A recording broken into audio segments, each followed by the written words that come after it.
গোলাম তোমার হে পরওয়ার গোলাম করে রেখো আমারে করোনা কভু ভিখারি আমায়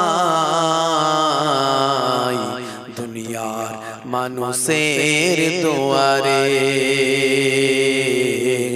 দুনিয়ার মানুষের দুয়ারে আল্লাহুম্মা সাল্লি আলা মাওলানা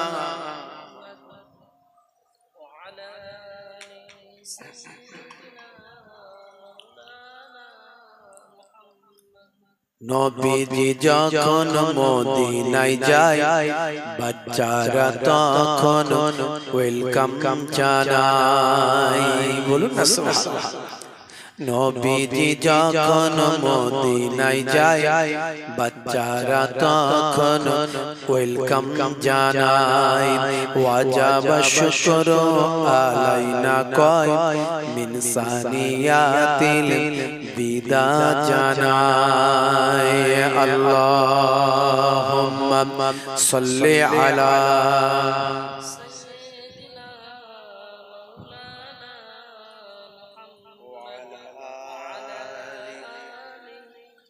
সাইয়্যিদিনা মিষ্টি মুখেরি মিষ্টি কথা কি সুন্দর দেখতে চোখের তারা মিষ্টি মুখেরি মিষ্টি কথা কি সুন্দর দেখতে চোখের তারা সুন্দর মুখেরি সুন্দর কথাতে কি সুন্দর নবীর এই চেহারা নবীজি যখন মদিনায় যায় বাচ্চারা তখন ওয়েলকাম জানায় ওয়াজাব শুকরু আলাইনা কয় মিন সানিয়াতিল বিদা জানায় আল্লাহুম্মা সাল্লি আলা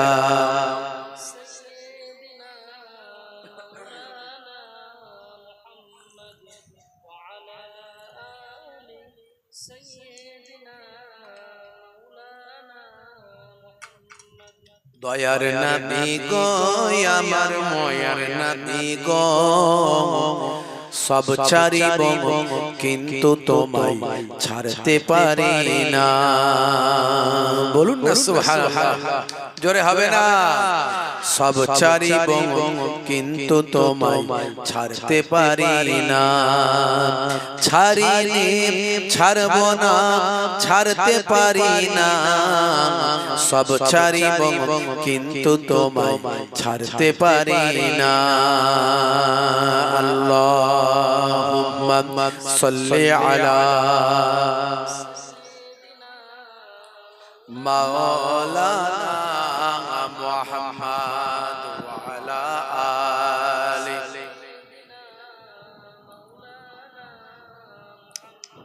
मेरा नबी सबसे बड़ा सब नबियों पर रहमतुल लिल आलमीन भेजा है परवर बोलो ना सुभान मेरा नबी सबसे बड़ा सब नबियों पर रहमतुल लिल आलमीन भेजा है परवर सब ছাড়িব কিন্তু তোমায় ছাড়তে পারি না সব ছাড়িব কিন্তু তোমায় ছাড়তে পারি না আল্লাহুম্মা সাল্লি আলা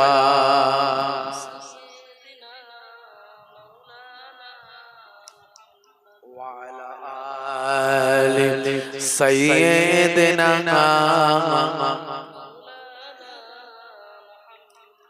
وقال الله تعالى في كلامه المجيد والفرقان الحميد لقد كان لكم في رسول الله أسوة حسنة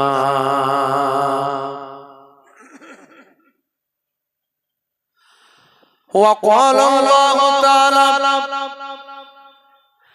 أيضا في كتابه مخبرا وإذ قال ربك للملائكة إني جاعل في الأرض خليفة قالوا أتجعل فيها من يفسد فيها ويسفك الدماء ونحن نسبح بحمدك ونقدس لك قال إني أعلم ما لا تعلمون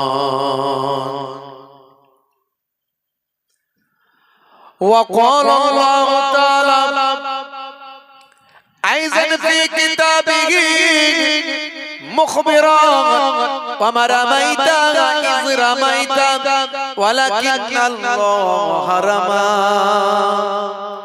وقال النبي صلى الله عليه وسلم من تمسك بسنتي عند فساد أمتي فله أجر 100 شهيد إلى آخر الحديث أو كما قال عليه الصلاة والتسليم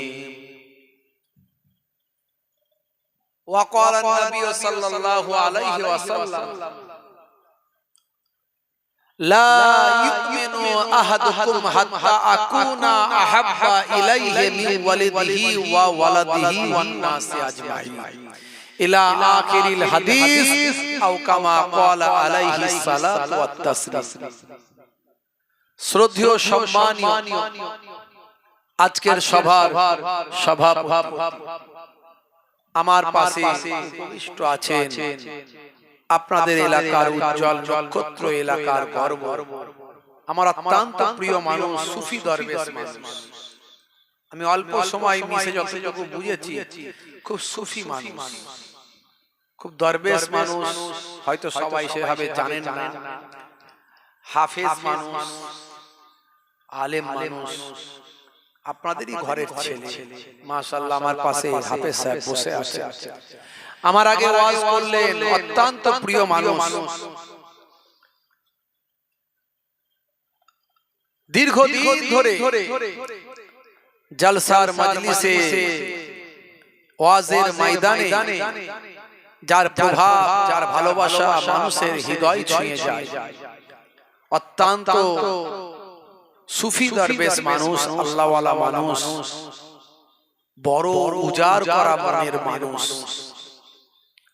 আমার সম্মানীয় মুহতারাম হযরত মাওলানা হিজবুল্লাহ আকুঞ্জি সাহেব আমাদের লেকচারার্স অ্যাসোসিয়েশন অফ বেঙ্গলের কোর কমিটির সম্মানীয় সদস্য তিনি আলোচনা করেছেন আমি আপনাদের ভাই আপনাদের ছেলের মতো আপনাদের ঘরেরই ছেলে আপনাদের পীরের ঘরের আওলাদ একটু সম্পর্ক সম্বন্ধটা আছে একটু ফুরফুরা শরীফ ছোট হুজুর পীর কেবলা রাহমাতুল্লাহ আলাইহির মেয়ের ছেলে নাতি মায়াপুর পীরনগরী হুজুর পীর কেবলা রাহমাতুল্লাহ আলাইহির ছেলে পোতা দুই দরবারে মেহমান হয়ে মুসাফির হালাতে আপনাদের খেদমতে এসেছে এর আগেও কয়েকবার মনে হয় এই বেলদেবতা এলাকায় এসেছিলাম অনেকে চিনতে পারছেন কিনা যাই হোক বাপেরা আমার আল্লাহ করে আপনারা নেক মানুষ ভালো মানুষ কিছু সময়ের জন্য আল্লাহ এবং রাসূলের কথা শোনার জন্য বসেছেন ঈমানকে তাজা করতে বসেছেন আমরা যে কথাগুলো বলবো সেই তো বলবো বাবু ঈমানকে মজবুত করো নামাজ পড়ো রোজা রাখো এই তো কথা বলবো আমার পূর্বের আমার ভাই তিনিও বলে গেলেন আমিও বলবো এই কথা আপনাদের জানা আছে না না আছে তাহলে নতুনত্ব কি নতুনত্ব তেমন কিছু নাই কোরআন মাজিদের কোনো নতুনত্ব আছে বলে 1450 বছর ধরে কোরআন মাজিদ যেমন ছিল তেমনই আছে সূরা ফাতিহার কোনো নতুনত্ব পাবেন পাঁচ ওয়াক্ত নামাজে যেমন সূরা ফাতিহা পড়েন তেমনই পড়তে হবে। সূরা ফাতিহাকে বাদ দিলে আপনার নামাজ হবে হবে না। লা সালাত, নামাজই হবে না, নামাজই হবে না। আপনার সালাতটাই হবে না যদি সূরা ফাতিহাকে বাদ দেন। কোরআনের মধ্যে কোরআন মাজিদ সেটা নিজেই নতুনত্ব, তার মধ্যে আবার নতুনত্ব কিছু ঢোকানোর ব্যাপার নাই। তাই ওয়াজ জীবনে যা শুনে এসেছেন সেইগুলোই শুনবেন। প্রত্যেকটা আলেম ওলামারা বলেন, এবার যে যার নিজের ভঙ্গিমায় বলে থাকে, যে যার নিজের মতো করে বলে। তাহলে কি করব আমরা? না, আমরা আলোচনাগুলোকে শুনলে আমাদের ঈমানটা একটু মজবুত হয়, ঈমানটা মজবুত হয়, মহাব্বতটা বাড়ে, আমাদের আমলের দিকে চেতনা তৈরি হয়। আমি সেটাই চেষ্টা করব আল্লাহ করে। আপনারা জানা মানুষ, বোঝা মানুষ, বসিরহাট আল্লামা হুজুরের এলাকার মানুষ, কথা ঠিক না ভুল? বাংলার বাগ বসিরহাট আল্লামা হুজুর, বুঝতে পারছেন আল্লাহ কি সম্মান দিয়েছিলেন, কত বড় আলেম বানিয়েছিলেন। দাদা হুজুর পীর কেবলা রাহমাতুল্লাহ আলাইহির ডান হাত ছিলেন তিনি, বুঝতে পারছেন? হে তরুণ যুবকেরা, হে আমার বন্ধুরা, শুনে রেখে দিন বাবা, জেনে রেখে দেন হে মুসলমান, আমরা যত দিনের আলোচনা শুনব, যত ইসলামের আলোচনা শুনব, এটা হলো জিকিরের মাহফিল। হে তরুণ যুবকেরা, ইয়া আইয়ুহাল্লাযীনা আমানু, শুনে রেখে দাও বিশ্বাসী বান্দারা, উযকুরুল্লাহ যিকরান কাসীরা, তোমরা বেশি বেশি আল্লাহর জিকির করো। আল্লাহর জিকির মানে শুধু কোরআন মাজিদ তেলাওয়াত আল্লাহর জিকির নয়, নামাজটা শুধু আল্লাহর জিকির নয়, কোরআন তেলাওয়াতটা আল্লাহর জিকির, নামাজটা আল্লাহর জিকির, রোজাটা আল্লাহর জিকির, হজটা আল্লাহর জিকির, কিছু সময় আলোচনা শোনাটাও এটাও আল্লাহর জিকির, আল্লাহ আল্লাহ তাসবিহ পড়াটাও আল্লাহর জিকির। আল্লাহ বলছেন, হে বিশ্বাসী বান্দারা, তোমরা বেশি বেশি আমি আল্লাহর জিকির করো। জিকরুন মানে হলো স্মরণ করা, জিকরুন মানে কি? স্মরণ করা, আল্লাহকে স্মরণ করো। তা আমরা এখন আলোচনার মধ্যে দিয়ে আল্লাহকে স্মরণ করছি না করছি? আল্লাহকে স্মরণ করছি, রাসূলকে স্মরণ করছি, কথা ঠিক না বল?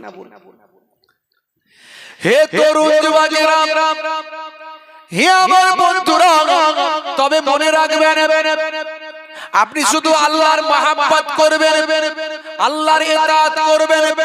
যদি রাসূলের ইতাআত বাদ দেন, রাসূলের মহব্বতটা যদি বাদ দিয়ে দেন, তাহলে আপনার কি হবে?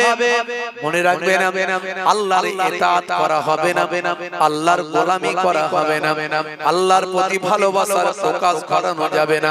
রাসূলের ভালোবাসা ছাড়া আল্লাহর ভালোবাসা কমপ্লিট হতে পারে না। রাসূলের মহব্বত ছাড়া আল্লাহর মহব্বত কমপ্লিট হতে পারে না। রাসূলের ইতাআত ছাড়া আল্লাহর ইতাআত কখনো কমপ্লিট হতে পারে না। তাই আমার আল্লাহ জানিয়ে দিয়েছেন, মাইয়ুতির রাসূল ফাকাদ আতা আল্লাহ, যে আমার রাসূলের ইতাআতটা করলো, যে আমার রাসূলের গোলামিটা করলো, সে যেন আমি আল্লাহ আমার গোলামি করলো। জোরে হবে না? জোরে হবে না? শুধু তাই নয়, হে তরুণেরা, হে যুবকেরা, শুনে রেখে দিন বাবা, আমার আল্লাহ বললেন, হে আমার নবী, হে আমার পয়গম্বর, বিশ্বের মানুষকে আপনি জানিয়ে দিন, কুল ইন কুনতুম তুহিব্বুনাল্লাহ ফাত্তাবিউনি ইউহিব্বুকুমুল্লাহ ওয়া ইয়াগফিরু লাকুম যুনুবাকুম ওয়াল্লাহু গফুরুর রহিম। হে দুনিয়ার মানুষ, শুনে রেখে দাও, দয়ার নবীকে আল্লাহ বললেন, হে আমার পয়গম্বর, হে আমার বন্ধু, আপনি ঘোষণা করে দিন, কুল ইন কুনতুম তুহিব্বুনাল্লাহ ফাত্তাবিউনি, যারা আল্লাহকে মহব্বত করতে চাও, যারা আল্লাহর নৈকট্য হাসিল করতে চাও, যারা আল্লাহর ভালোবাসা লাভ করতে চাও, ফাত্তাবিউনি, তারা আমি রাসূলের ইত্তেবা করো। কি বুঝতে পারছেন? রাসূলের ভালোবাসা ছাড়া আল্লাহকে পাওয়া যাবে? জোরে বলেন, পাওয়া যাবে? এই বাংলাদেশে মাঝে মাঝে বক্তাদের ওয়াজ আপনারা শোনেন না? কিছুদিন আগে একটা বক্তা বলেছিল যে কলেমা শরীফ থেকে নাকি রাসূলের নাম বাদ দিতে হবে। কালেমা শরীফ থেকে রাসূলের নাম একসঙ্গে কালেমায় পড়া যাবে না। লা ইলাহা ইল্লাল্লাহু মুহাম্মাদুর রাসূলুল্লাহ সাল্লাল্লাহু আলাইহি ওয়াসাল্লাম। নবী পাকের নাম শুনলে কি বলবেন? জোরে বলেন সাল্লাল্লাহু আলাইহি ওয়াসাল্লাম। আমার নবীকে আল্লাহ কত ভালোবাসে।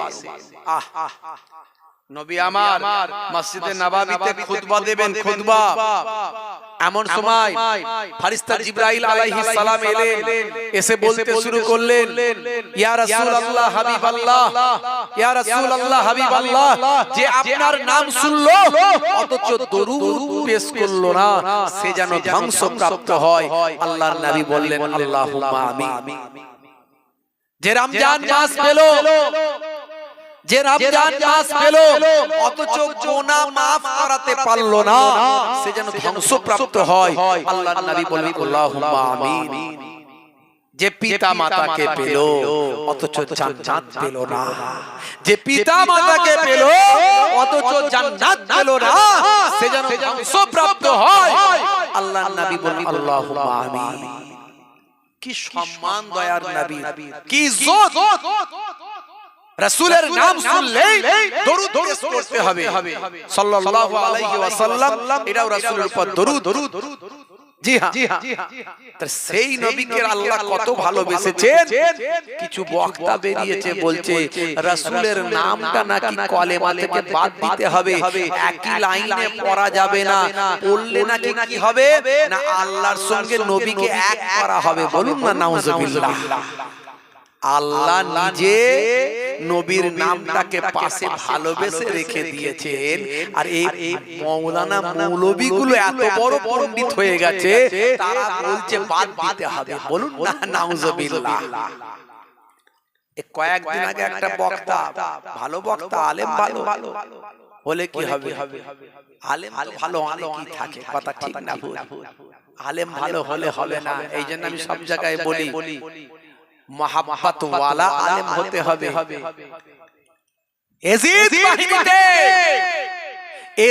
বাহিনীতে হাজার হাজার হাফেজ ছিল, হাজার হাজার মাওলানা মুফতি ছিল, তারপরেও তারা এজিদ বাহিনীতে থেকে নামাজ পড়েছিল, আযান দিয়েছিল।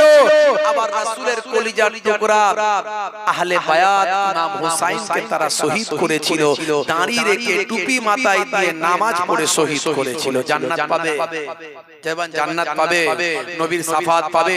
রাসূলের কলিজার টুকরা নাতিকে তুমি শহীদ করবে, রাসূলের শাফাত পাবে। কোরআন ভুল বুঝেছো, কোরআনের ব্যাখ্যা ভুল নিয়েছো, অত সহজ নয়।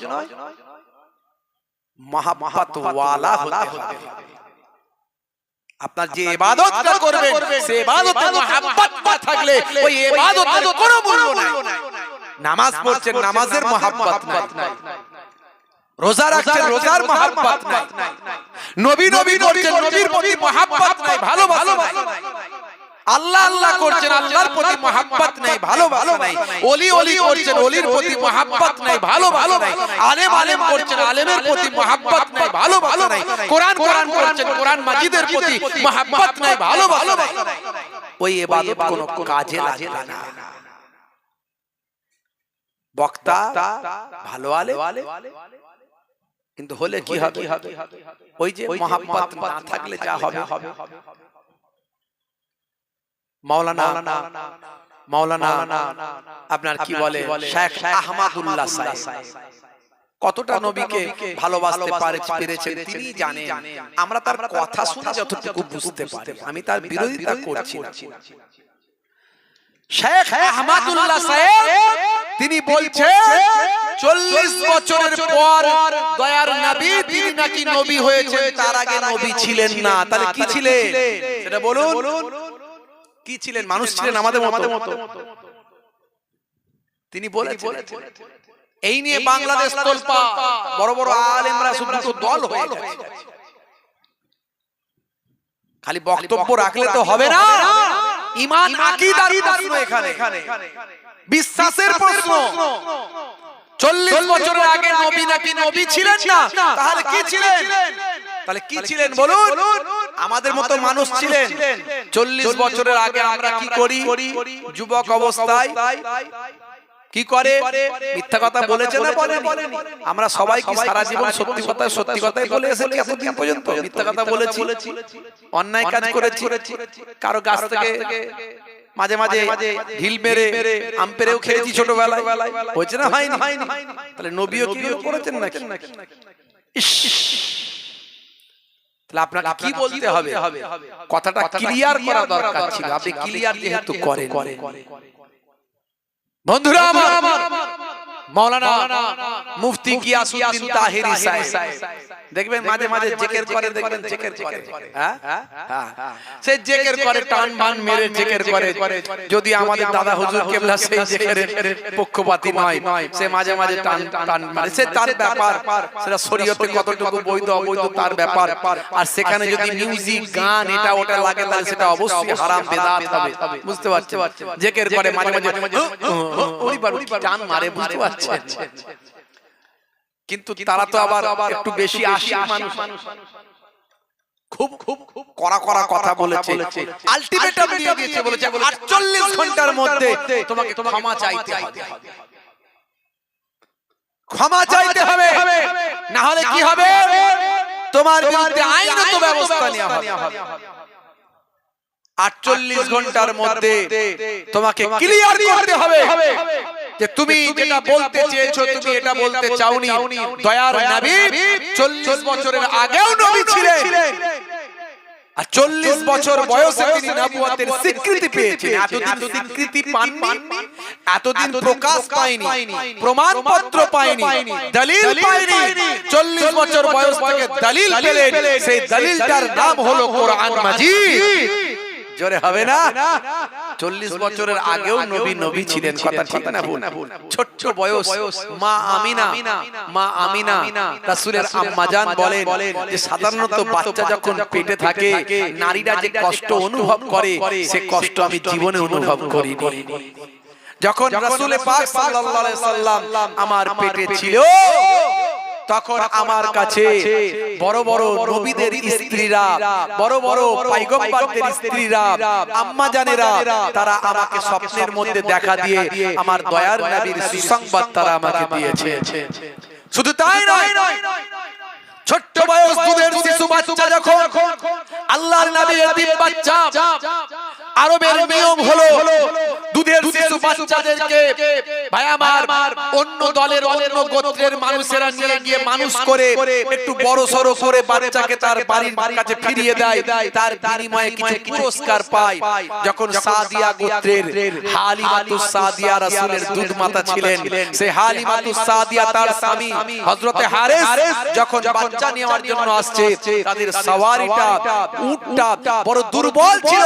সবাই শেষে এসে কোনো বড় লোকের ঘরের সন্তানকে না পেয়ে গরিবের বাচ্চা, এতিম বাচ্চা আমাদের দয়ার নবীকে পেয়ে যখন সেই উটেতে তুলেছিল, উট আর দুর্বল ছিল না, এসেছিল সবাইয়ের আর শেষে। আর রাসূলকে পাওয়ার পরে মা হালিমাতুস সাদিয়া হযরতে হারিস বলেন আমার উটটা এত মজবুত তর তাজা হয়ে গেল যে সবাইয়ের উটকে পার করে দিয়ে সাদ করতে সকলের আগে গিয়ে পৌঁছে গেল। সবাই অবাক, বলতে লাগলো হালিমা তুমি কি উট চেঞ্জ করেছো নাকি সওয়ারি চেঞ্জ করেছো? তিনি বললেন না, সওয়ারি চেঞ্জ করিনি, এতক্ষণ এই সওয়ারির পেটের উপরে যাকে বসিয়েছি সেই বসানো দুধের শিশু বাচ্চাটা তিনি অলৌকিক, তারই বরকতে আল্লাহ এই মর্যাদা দান করেছেন। সেই নবী যখন মা হালিমাতুস সাদিয়ার বাড়িতে শিশু ছোট্ট বাচ্চা হালিমাতুস সাদিয়ার কন্যা রাসূলের দুধবোন যখন বাচ্চাকে কোলে নিয়ে যখন ঘুরে বেড়াতেন, মাঠে যেতেন, বাচ্চাদের খেলা দেখাতে যেতেন, মাঠে যেতেন, এদিক ওদিক যেতেন, তখন দুপুর হয়ে যেত, সূর্যের তাপ ছিল প্রখর। আম্মা জান হালিমা বললেন তার কন্যাকে, মা কেন তুই তোর দুধ ভাইকে নিয়ে ঘুরে বেড়াস, দেখতে পাচ্ছিস না সূর্যের কত তাপ? কত কষ্ট হবে তোর দুধ ভাইয়ের। তখন এই কন্যা বলেছিল, রাসূলের দুধ বোন বলেছিল, মাগো মা তুমি আমাদের দুধ ভাইয়ের নিয়ে চিন্তা করো না, কারণ এই দুধ ভাই কোনো সাধারণ ভাই নয়, সাধারণ বাচ্চা নয়। আমি যতক্ষণ তাকে কোলে নিয়ে যেখানে যেখানে গেছি সূর্যের প্রচন্ড তাপ যাতে তার মাথায় না লাগে আমি লক্ষ্য করেছি এক টুকরো মেঘ আকাশে এসে ছায়া করতে শুরু করেছে। সেই নবী, সেই রাসূল, সেই হাবিব, দয়ার নবীর কত মর্যাদা, কত সম্মান।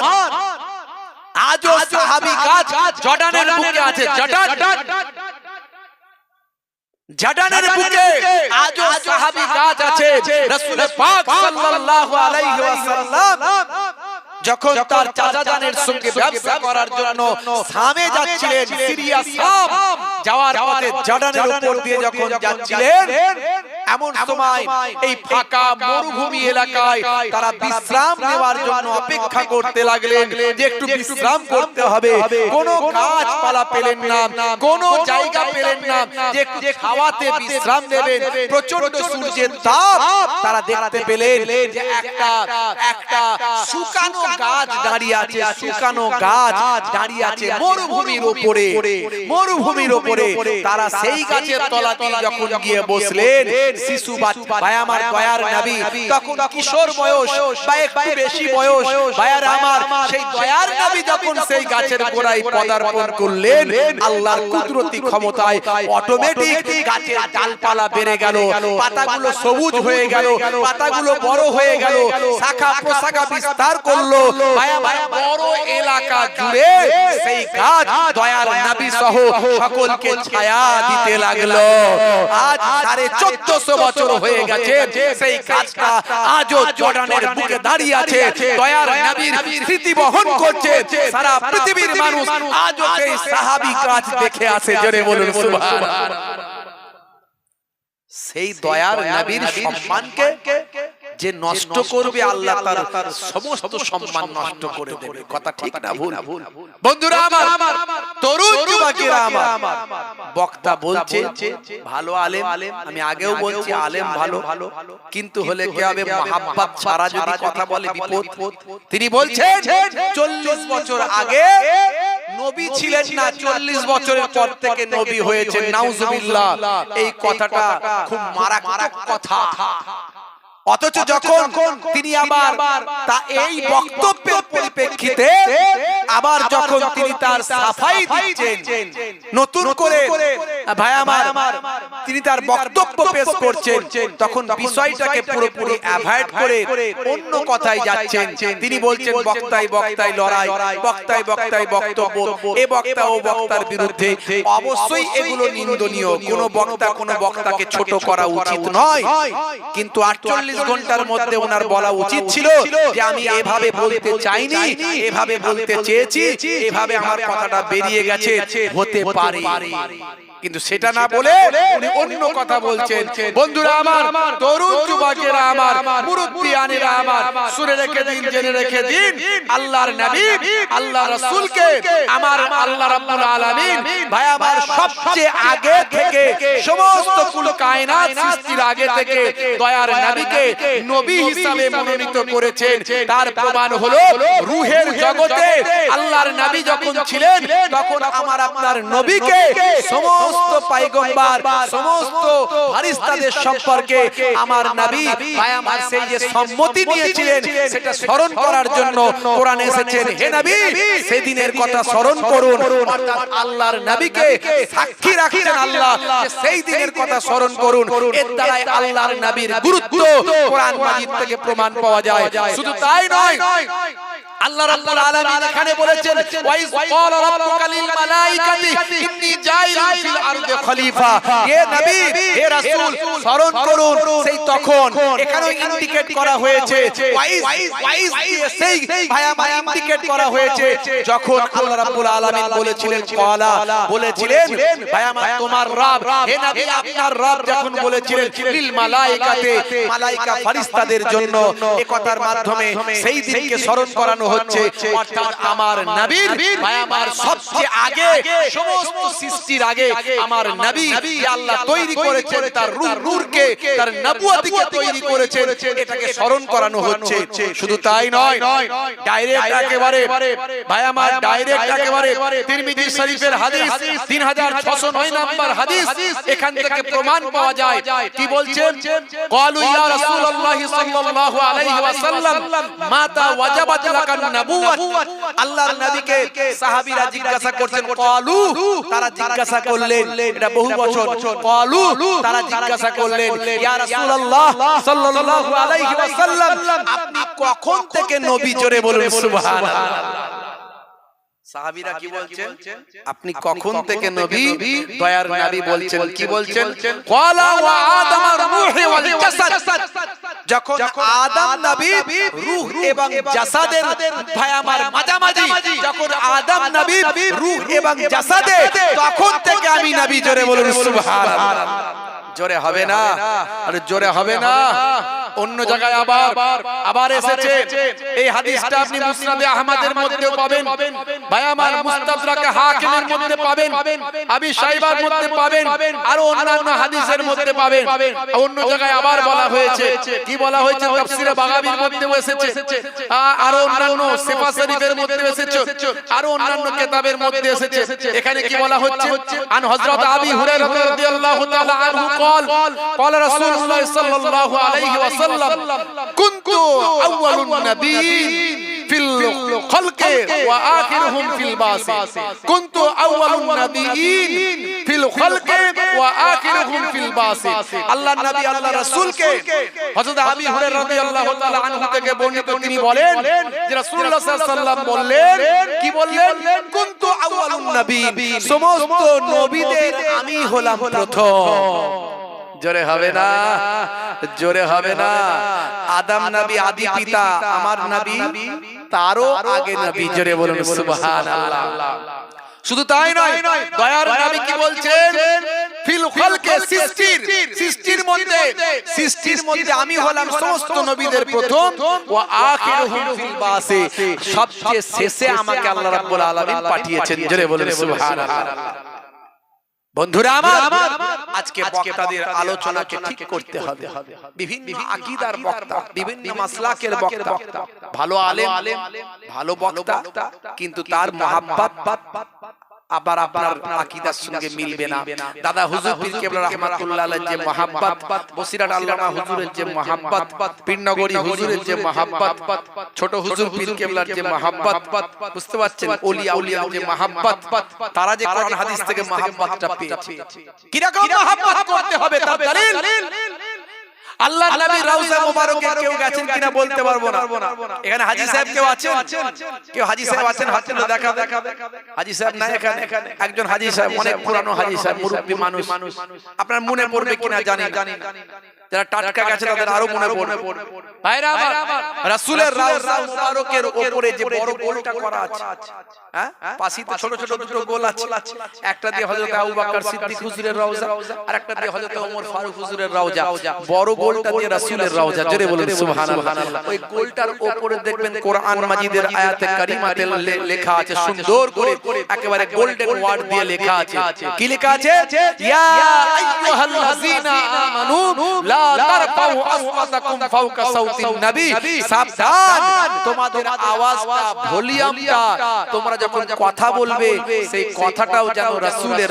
কথা রাসূলের আওয়াজের থেকে জোরে না হয়ে যায় রাসূলের সামনে যখন কথা বলবে তখন তোমাদের আওয়াজটা যেন রাসূলের আওয়াজের থেকে জোরে না হয়ে যায় যদি হয় তাহলে কি হবে আনতাহাবাত আমালুকুম ওয়া আনতুম লা তাশউরুন তোমাদের আমলগুলো কোনটা দিয়ে বেরিয়ে চলে যাবে টের পাবে না বুঝতে পারবে না এই সমস্ত বক্তা আলেম ওলামারা কতটা ইহসাস করে এই বিষয়গুলো আমি ভাবি না আমি বুঝতে পারি না আমি জানতে পারি না যে তারা কিভাবে রাসূলের শান মান ইজ্জতকে ছোট করার চেষ্টা করেন বা অনিচ্ছাকৃত করেন কিন্তু মনে রাখবেন আমরা অবশ্যই আল্লাহর সঙ্গে এক করে ফেলি না কারণ আল্লাহ হলেন খালিক রাসূল হলেন মাখলুক মাখলুকদের মধ্যে এক নাম্বার শ্রেষ্ঠ আল্লাহর পরে দ্বিতীয় চেয়ারের অধিষ্ঠিত যিনি দ্বিতীয় আসনে অধিষ্ঠিত যিনি তিনি হলেন আমার দয়ার নবী জোরে বলুন সুবহানাল্লাহ একদিকে আল্লাহর সমতুল্য করে ফেললে শিরক হবে, আর একদিকে রাসূলের সম্মানকে যদি সামান্য ছোট করে ফেলা হয় তাহলে কি হবে? কুফরি করা হয়ে যাবে। তাহলে খুব ভাবনা চিন্তা করে এই বিষয়গুলো কথা বলতে হবে। এগুলো ঈমানের কথা, এগুলো ঈমানের বিষয়। অথচ বক্তা যা মন চায় বলে ফেলে। কেউ বলে ফেলছে কলেমা থেকে নবীর নাম বাদ দেবে। কি করে বাদ দিবি তুই? জান্নাতের দরজায় দরজায় রাসূলের নাম লেখা আছে, জান্নাতের জানালায় জানালায় রাসূলের নাম লেখা আছে, বাইতুল মামুরে রাসূলের নাম লেখা আছে, আরশে আজিমে রাসূলের নাম লেখা আছে, কোরআনের পাতায় রাসূলের নাম লেখা আছে, আজানের মধ্যেও দয়াল নবীর নামটা লেখা আছে। আজান কার জন্য? নামাজের জন্য। আজান কিসের আহ্বান? নামাজের আহ্বান। নামাজ কার জন্য? জোরে বলে, আল্লাহর জন্য। নামাজ কার জন্য? আল্লাহ বলছেন সালাতটা আমার জন্য, লি আমার জন্য, নামাজটা আমার জন্য। তাহলে নামাজের জন্য আজান, আজানের আজানটা নামাজের জন্য, আর নামাজটা আল্লাহর জন্য। এখানে নবীর কোনো ব্যাপার নাই, কিন্তু আজানেও দেখুন নবীর নাম, নামাজের মধ্যেও রাসূলের নাম আছে না নাই? তাহলে আমার আল্লাহ কোথাও নবীর নাম বাদ দেন না। আজানে কি বলছে? আশহাদু আন্না মুহাম্মাদার রাসূলুল্লাহ,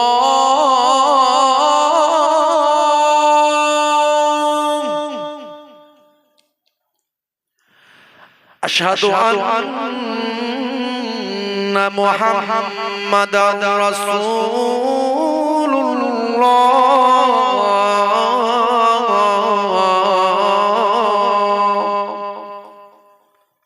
আছে না নাই?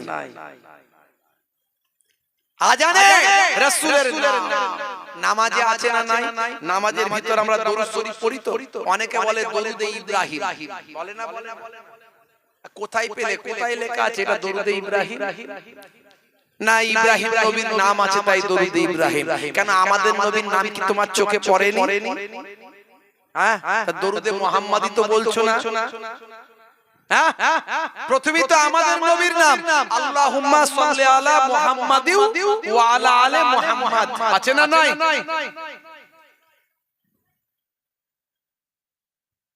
বন্ধুরা আমার, তাহলে এখানে প্রথমেই আমাদের নবীর নাম আছে, অথচ নামাজ হলো আল্লাহর জন্য, অথচ সেই নামাজের মধ্যেও আমাদের নবীর নাম। শুধু নবীর নাম তা নয়, ওয়ালা আলে মুহাম্মদ আছে না নাই? ওয়ালা আলে মুহাম্মদ মানে কি? ওয়ালা আলে মুহাম্মদ, আলা মানে উপরে, আল মানে পরিবার, মুহাম্মদ মানে মুহাম্মদ সাল্লাল্লাহু আলাইহি ওয়াসাল্লাম। তাহলে মুহাম্মদ সাল্লাল্লাহু আলাইহি ওয়াসাল্লামের উপর পরিবারের উপরেও দরুদ জোরে বলুন সুবহানাল্লাহ। জোরে হবে না? শুধু তাই নয়, ওয়ালা ইবাদিল্লাহি সালিহিন মানে কি? জোরে বলেন মানে কি? ওয়ালা ইবাদিল্লাহি সালিহিন, সালিহিন বান্দা, আব্দুনের বহুবচন ইবাদ। ওয়ালা ইবাদিল্লাহি সালিহিন বহুবচন, জামা। তো এখানে বন্ধুরা আমার, দরুদ পাকেরা আমার সালেহিন বান্দাদের কথা বলা হয়েছে, সালেহিন বান্দাদের উপরেও দরুদ জোরে বলুন সুবহানাল্লাহ। সালেহিন বান্দা কারা? সালেহিন বান্দা কারা? সালেহিন বান্দা তারা আল্লাহর ওলি বান্দা যারা। একদল মানুষ বেরিয়েছে না, বলছে কোরআনে যে বন্ধুর কথা বলা হয়েছে সেই বন্ধু তো আমরা। আগে রাজমিস্ত্রির কাজ করতে, এখন শায়েখ হয়ে গেছে, শায়েখ হয়ে গেছে। বলছে কোরআনে যে বন্ধুর কথা বলা হয়েছে, আলা ইন্না আউলিয়া আল্লাহি লা খাউফুন আলাইহিম ওয়া লা হুম ইয়াহজানুন, বলছে এই যে বন্ধুর কথা বলা হয়েছে, ওলি মানে বন্ধু, এই বন্ধু আমরা, আমরা তোমরা। আল্লাহর বন্ধু আমরা। পেচ্ছাপ করে পানি নেয় না, সে আল্লাহর বন্ধু। মিথ্যা কথায় ফোয়ারা উড়িয়ে দেয়, সে আল্লাহর বন্ধু। যেখানে পাই, যে খাওয়াই খাই, হারাম না হালাল চিন্তা নাই, বলে আল্লাহর বন্ধু। তুই যদি আল্লাহর বন্ধু হবে, খাজা গাড়ির নামাজ কি? বড় পীর সাহেবকে তাদের জীবন জিন্দেগি পড়ে কি পাও? মুজাদ্দুজ্জামানের জীবন জিন্দেগি পড়ে কি পাও? তুমি আমি যদি বন্ধু হয় তারা সারা জীবন মিথ্যা চিটিংবাজি দোচ্চরি ধাপ্পাবাজি, এখন দাঁড়ি রেখে এখন নামাজ পড়ে এখন বক্তা হয়ে গেছে বাংলা পড়ে, আগে রাজমিস্ত্রির কাজ করত, এখন কি বলে বক্তা হয়ে শায়েখ হয়ে গেছে, আগে মোবাইল রিপেয়ারিং এর কাজ করত, প্যান্ট শার্ট পরে বসে দোকানে বসে বসে গান লোড করত, লেখা আছে যে এখানে গান লোড করা হয়, এখন বিরাট বড় দাঁড়ি ফাড়ি রেখে দিয়ে মনে মনে ভাবছে আমি বিরাট বড় আলেম হয়ে গেছি, মাদ্রাসায় পড়ি আর নাই পড়ি শায়েখ হয়ে গেছি, বোকা মুসলমানদের ভুল বুঝিয়ে বিরাট বড় শায়েখ হয়ে গিয়ে বলছে আমরা হলাম আল্লাহর বন্ধু। নাউজুবিল্লাহ। এতদিন গান লোড করে লোকের মোবাইলে গান লোড করে দিয়েছো, আর তুমি এখন আল্লাহর বন্ধু হয়ে গেলে, তাহলে বড় পীর সাহেব কাজা গরিব নামাজ কি? এই সব ভুল ভাল কথাবার্তা আমাদের সমাজে ছড়াচ্ছে, আমাদের যুব সমাজগুলোকে শেষ করেছে, ঈমানকে নষ্ট করে দিচ্ছে, রাসূলের মহব্বতকে নষ্ট করে দিচ্ছে, ওলি আউলিয়াদের মহব্বতকে নষ্ট করে দিচ্ছে, আদবকে নষ্ট করে দিচ্ছে। এখন সমাজের 70 থেকে 80% লোক বিয়াদব হয়ে গেছে, 70 থেকে 80% লোক এখন বিয়াদব হয়ে গেছে। আদব জিনিসটা নাই, অথচ ইসলামের বড় জিনিস হলো আদব। নামাজ পড়বেন সেটাও আদবের সঙ্গে পড়তে হবে। নামাজ পড়লেই জান্নাতে যাবেন, তবে সবাই জান্নাতে চলে যাবে, দাঁড়ি রাখলেই জান্নাতে চলে যাবে, অত সহজ নয়। আদবের আদব ওয়ালা হতে হবে।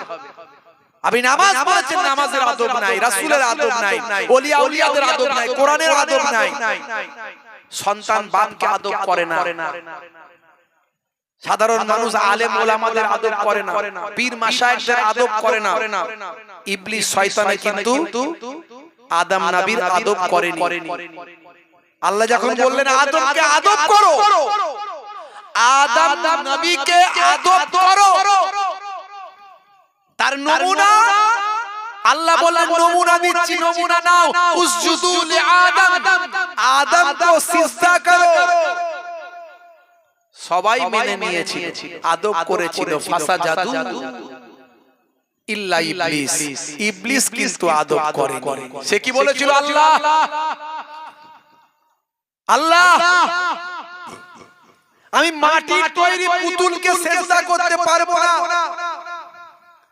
খলাকতাহু মিন তিন ওয়া খলাকতানি মিন নার, আপনি তাকে মাটি থেকে সৃষ্টি করেছেন, আমাকে আগুন থেকে সৃষ্টি করেছেন, আনা খায়রুম মিনহু, मैं उससे बड़ा हूं, मैं उससे बड़ा हूं। আল্লাহ বললেন তোমার যুক্তিটা ঠিক আছে, কিন্তু যুক্তিতে মুক্তি নাই। তাহলে সব জায়গায় যুক্তি চলে না, আপনি সব জায়গায় যুক্তি দিয়ে বেঁচে যাবেন না। আল্লাহ বললেন তুমি যে আমার কথার অমান্য করলে, এত ইবাদত করেছো, এত নামাজ পড়েছো, এত বড় আলেম হয়েছো, কিন্তু তুমি যে যুক্তি দিয়ে আমার কথাকে অমান্য করলে, আদমকে সিজদা করলে না, এই যে বিয়াদবি করলে, আবা ওয়াস্তাকবারা ওয়া কানা মিনাল কাফিরিন, তুমি তাকাব্বুর করে কাফেরদের দলভুক্ত হয়ে গেলে। ফাখরুজ, গেট আউট ফ্রম হিয়ার, বেরিয়ে যাও আমার কাছ থেকে। তাহলে ইসলামে আদবটা কত বড় জিনিস। এরা বলে হুজুররা বলে যে ওসিলা মানতে হবে, ওসিলা মানতে হবে, ওসিলা ছাড়া চলবে না। ভাই ডাল না ধরলে গাছে ওঠা যায়? তখন ওই রাজমিস্ত্রি বক্তা বলছে আমাদের ডাল ধরা লাগবে না, আমরা নারকেল গাছে উঠবো। যুক্তি দেখেছো তো? এই যুক্তিটা কার সঙ্গে মিলছে? ইবলিস শয়তানের সঙ্গে মিলে যাচ্ছে। ইবলিস শয়তান ঠিক এরকম যুক্তি দিয়েছিল আল্লাহকে, কিন্তু যুক্তিতে মুক্তি হলো না। হুজুররা বলে যে ওসিলা মানতে হবে, এই কথাটা হুজুররা মানিয়ে বলে, আল্লাহ নিজে বলেছেন, আল্লাহর কথাটাই হুজুররা বলে। আল্লাহ কি বলেছে ইয়া আইয়ুহাল্লাযীনা আমানুত্তাকুল্লাহ ওয়াবতাগু ইলাইহিল ওসিলা হে বিশ্বাসী বান্দারা তোমরা আমি আল্লাহকে ভয় করো এবং মাধ্যম এখানে ওসিলা মানে হলো মাধ্যম এর স্পেলিং এর ভাই আমার শব্দের আপনার যে শব্দের মাসদার এর মাদ্দা এর আপনার শব্দের অর্থ সব কিছুকে একত্রিত করুন দেখবেন আপনি পাবেন এই ওসিলা শব্দের অর্থ হলো মাধ্যম অর্থাৎ আল্লাহ বলছেন আমাকে ভয় করো এবং ওসিলা মাধ্যম অবলম্বন করো মাধ্যম ছাড়া আল্লাহকে পাওয়া যাবে না আল্লাহকে পেতে গেলে মাধ্যম লাগবে কি মাধ্যম যদি বলি আলেম হুজুর পীর সাহেব তাহলে লোকের চুলকানি হবে তাই প্রথমেই বলছি মাধ্যম হলো নামাজ নামাজ ছাড়া কি আল্লাহকে পাওয়া যাবে সেটা কিন্তু সবাই মেনে নেবে কথা ঠিক না বল রোজা ছাড়া কি আল্লাহকে পাওয়া যাবে কোরআন মাজিদ ছাড়া কি আল্লাহকে পাওয়া যাবে এগুলো সব মাধ্যম তবে আল্লাহকে পেতে গেলে আল্লাহকে জানতে গেলে ওস্তাদ লাগবে শিক্ষক লাগবে টিচার লাগবে সেই টিচারটা হলো আমরা বলি পীর কেউ বলে ওস্তাদ কেউ বলে শায়েখ কেউ বলে মাওলানা যে যাই বলগে যাক পীর মানে হলো জ্ঞানবিন্দ বয়োবৃদ্ধ আমরা তাই পীর মুর্শিদদের মানি সেই ওস্তাদ ওস্তাদ যিনি আপনাকে সঠিক পথের শিক্ষা দেবেন যিনি আপনাকে ভাই আমার ভুল থেকে দূরে সরিয়ে আনবেন যিনি আপনাকে সঠিকটা বুঝিয়ে দেবেন সেই পীর মুর্শিদটা এটাও হলো মাধ্যম তাই আমরা মাধ্যম মানি একদল বেরিয়েছে বলে আমাদের মাধ্যম লাগবে না ওসিলা লাগবে না আমরা ডাল ধরে গাছে উঠবো না আমরা নারকেল গাছে উঠে যাব আখেরি জামানা ঈমান বাঁচানো বড় হে তরুণ যুবকেরা হে আমার বন্ধুরা শুনে রেখে দিন বাবা জেনে রেখে দেন হে মুসলমান আপনাকে আমাকে লক্ষ্য রাখতে হবে সর্বপ্রথম তাই ঈমানটাকে শুদ্ধ করতে হবে আকীদাটাকে মজবুত করতে হবে বিশ্বাসটা ঠিক রাখতে হবে কেন আমি এই কথাগুলো বললাম তার মানে হলো তার কারণ হলো আপনার রোল নাম্বার যদি হয় ফাঁকা খাতা ভর্তি যদি হয় লেখা মাস্টার খাতা দেখবেন না পরীক্ষায় আপনি কোয়ালিফাই করতে পারবেন না গ্র্যাজুয়েশন পাস আপনার হবে না মাস্টার ডিগ্রি কমপ্লিট হবে না এসএসসি তে কোয়ালিফাই করতে পারবেন না আইএস আইপিএস ডব্লিউবিসিএস ভাই আমার পরীক্ষায় আপনি কোয়ালিফাই করতে পারবেন না তার কারণ হলো রোল নাম্বারটা আপনার ফাঁকা খাতা ভর্তি আপনার লেখা রোল নাম্বারটা আপনি ভুল করেছেন মাস্টার খাতা আপনার দেখবে না হে তরুণ যুবকেরা আমি যে আলোচনাটা করলাম সেটা হলো ঈমানের আলোচনা ঈমান ছাড়া আমলের কোনো দাম নাই আপনার ঈমানে যদি গন্ডগোল হয় আপনার নামাজ কাজে লাগবে না আপনি অনেক বড় নামাজি অনেক বড় দাড়িওয়ালা অনেক বড় জুব্বাওয়ালা অনেক বড় ইবাদত করনেওয়ালা কিন্তু নবীকে আমাদের মতো মানুষ মনে করেন কথা দিচ্ছি লিখে দিচ্ছি নবীকে যদি আমাদের মতো আমরাও যেমন মানুষ নবীও তেমন মানুষ আমরাও যা করি নবীও তা করে আমরাও মরে গিয়ে শেষ নবীও মরে গিয়ে শেষ এই আমাদের মতোই যদি নবীকে মনে করেন হে তরুণ যুবকেরা শুনে রেখে দিন বাবা আপনার এত দিনের ইবাদত কোনো কাজেতে লাগবে না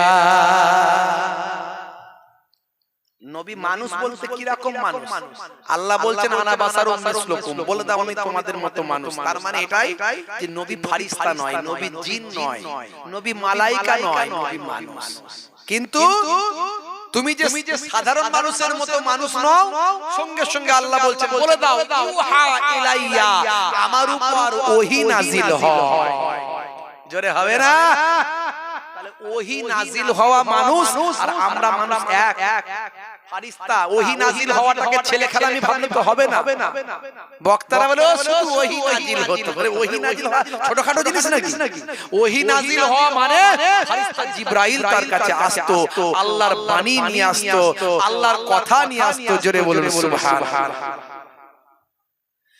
হে তরুণ যুবকেরা হে আমার বন্ধুরা তাহলে ঈমানটাকে মজবুত করুন ঈমানের জায়গাটা ফাঁকা রাখবেন না ইমানের জায়গাটা গন্ডগোল যেন না হয়।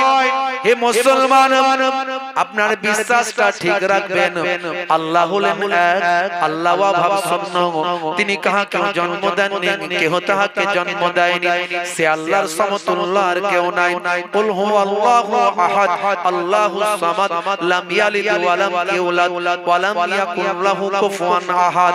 এটা আপনাকে মন থেকে প্রাণ থেকে ভালোবেসে বিশ্বাস করতে হবে, মানতে হবে, তারপরেই আপনি চলে আসবেন। হে তরুণ যুবকেরা, সমস্ত পয়গম্বরেরা যারা এসেছিলেন তারা সত্য, আর পয়গম্বরদের মধ্যে, নবীদের মধ্যে আমার আপনার নবী হলেন সর্বাপেক্ষা শ্রেষ্ঠ নবী।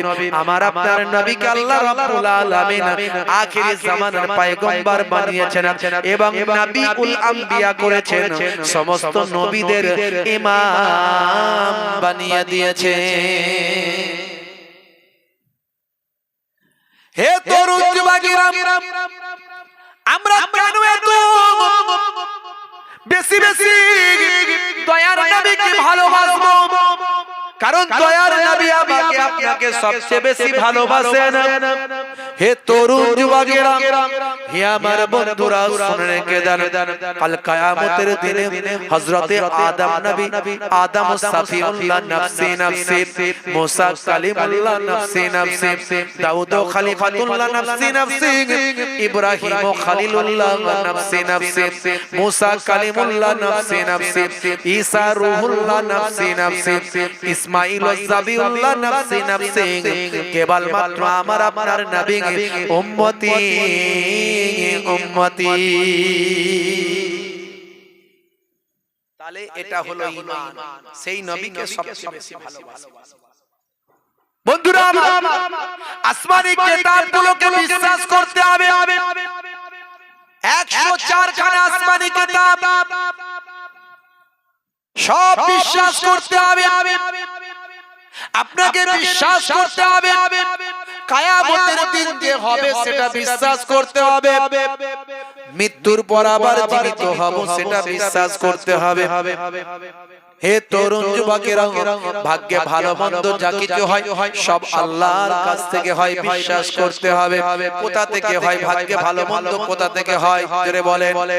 মা মারা গেছে, বাপ চলে গেছে, ছেলে চলে গেছে, সন্তান চলে গেছে, কারবারে লস হয়েছে, কোথা থেকে হয়েছে? সব আল্লাহর কাছ থেকে হয়েছে।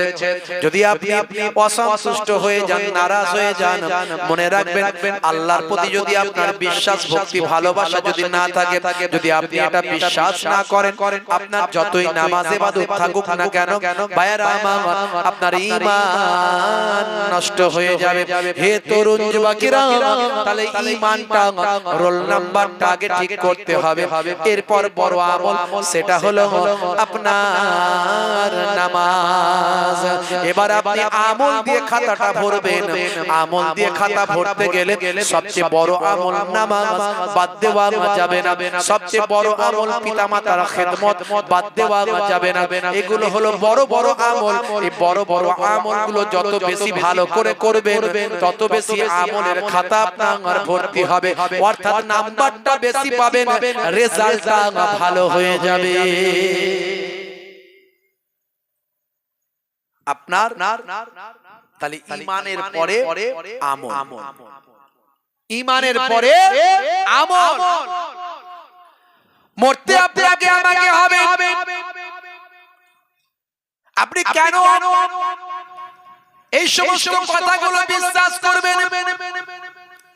এই যে মৃত্যুর পর জীবিত হওয়া, কিয়ামতের দিন হওয়া, মানুষ মারা যাওয়ার পরে রূহটা চলে যাবে, ফেরেশতারা সাদা কাপড়ে প্যান্টিং করে আকাশে নিয়ে চলে যাবে। বাবা, ঈমানদারদের রূহ থেকে খুশবু বের হবে, সুন্দর খুশবু বের হবে, সারা আকাশ মুখরিত হবে।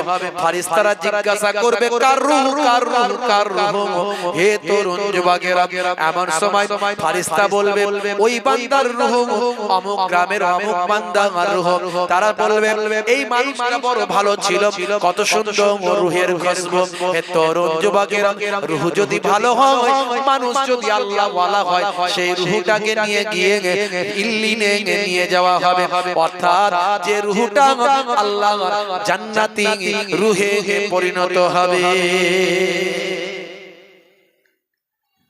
আপনি মারা যাওয়ার সঙ্গে সঙ্গে আপনার রূহটা বের করে নিয়ে আকাশে চলে যাওয়া হবে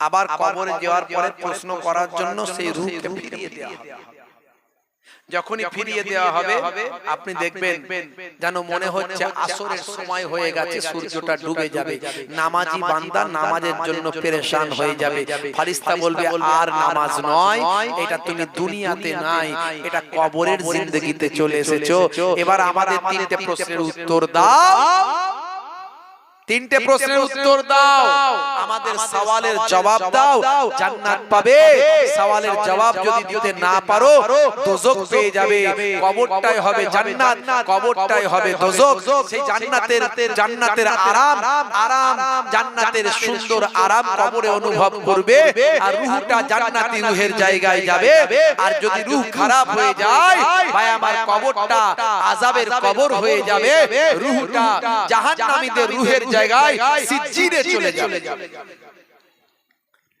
শুধু তাই নয় তিনটে প্রশ্ন হওয়ার আগে আপনি যা কাজ করেছেন দুনিয়ার জমিনে আপনাকে সেগুলো লেখানো হবে বাবা ফেরেশতা ঢুকে বলবে লেখো তুমি দুনিয়াতে কি কাজ করেছো এতদিন ধরে কি কাজ করেছো তুমি লেখো আপনি বলবেন আমি লিখব কি করে লেখা তো সম্ভব নয় আপনার ভাষা আরবি হয়ে যাবে ফেরেশতার সঙ্গে আরবিতে কথা হবে হে তরুণ যুবকেরা হে আমার বন্ধুরা সেই সময় ফেরেশতাকে বলতে থাকবে বান্দা বলতে থাকবে আমি লিখব কেমন করে আমার কলম তো আমার কাছে নাই ফেরেশতা বলবে কলম লাগবে না তোমার হাতের শাহাদাত আঙুলটা আজকে তোমার জন্য কলম হয়ে যাবে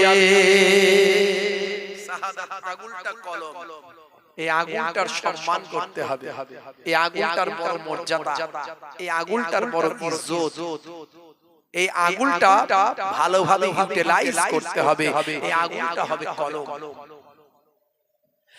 হে তরুণ যুবকেরা বান্দা বলবে ও মালায়েকা ফেরেশতারা কলম না বানালাম কালি কোথায় পাবো হে তরুণ যুবকেরা হে আমার বন্ধুরা ফেরেশতা বলতে থাকবে তোমার জিবের থুতু লালা এই জিবের থুতুর সঙ্গে লাগাও ওটা আমার আল্লাহ আজকের দিনে তোমার জন্য কালি বানিয়ে দেবে ফেরেশতাকে এমন সময় বান্দা বলতে থাকবে ও আমার মালায়েকা ফেরেশতারা ও আল্লাহর মালায়েকা ফেরেশতারা কলম বানালাম কালি না হলে হলো লিখবোটা কোথায় খাতা কোথায় কাগজ কোথায় এমন সময় আল্লাহর মালায়েকা ফেরেশতারা বলবে এই যে বান্দারা তোমাকে সাদা কাফন দিয়ে চাপা দিয়ে গেছে এই কাফনটা আজকে তোমার জন্য খাতা বানানো হলো আমার আল্লাহ আজকের দিনে এই কাফনটা তোমার জন্য